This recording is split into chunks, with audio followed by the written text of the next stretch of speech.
சிவாய நம. திருச்சிற்றம்பலம். அன்னை சகுந்தலாய நமோ. லெஸ் எக்ஸ்பெக்டேஷன் லெஸ் பெயின் அப்படிங்கிறத பார்த்தோம்.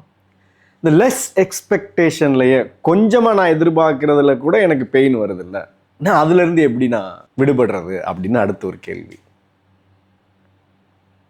எதிர்பார்ப்பு சின்னமாக இருந்தாலும் கொஞ்சமாக இருந்தாலும் அதில் நீங்கள் எதிர்பார்த்தபடி நடக்கலைன்னா முதல்ல கோபத்தை கடந்து உங்களுக்கு ஒரு பெயின், வலி வருது.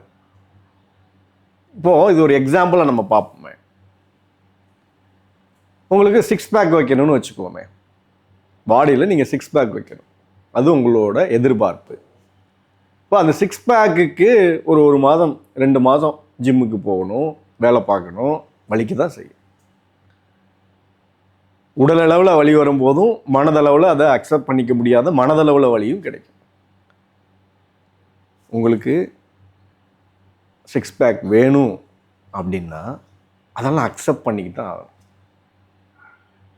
சில சமயத்தில் எக்ஸ்பெக்டேஷன் உங்களுக்கு தேவையாக இருக்கும் பட்சத்தில்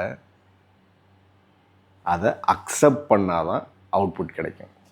இல்லை எனக்கு வலிக்குது, நான் அக்செப்ட் பண்ண மாட்டேன் அப்படின்னா உங்களுக்கு 6 பேக் கிடைக்காது, உங்கள் எக்ஸ்பெக்டேஷன் ஃபினிஷ் ஆகாது. இது மாதிரி தான் எல்லாமே. நம்ம முத்ரா வீடியோஸ் பார்த்துட்டு இருந்தோம். முத்திரையை 1/2 மணி நேரம் பண்ண சொல்லியிருக்கோம். நான் வைக்கும்போது எனக்கு கை வலிக்குது, கால் வலிக்குது.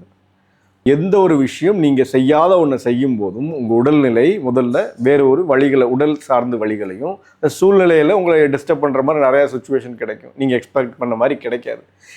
இந்த மாதிரி அன்எக்ஸ்பெக்டடை அக்செப்ட் பண்ணி உங்களுக்கு தேவையான மாதிரி மாற்றிக்கிட்டாதான் நீங்கள் எக்ஸ்பெக்ட் பண்ண அவுட்புட் கிடைக்கும். நீங்கள் எதிர்பார்க்குற விஷயம் நடக்கும். குறைந்த எதிர்பார்ப்பில் கூட அந்த விஷயம் நடக்கணும் அப்படின்னா அதுக்கான ப்ராசஸில் வர்ற வழிகளை அக்செப்ட் பண்ணி தான் ஆகணும். சிவாய நம. திருச்சிற்றம்பலம்.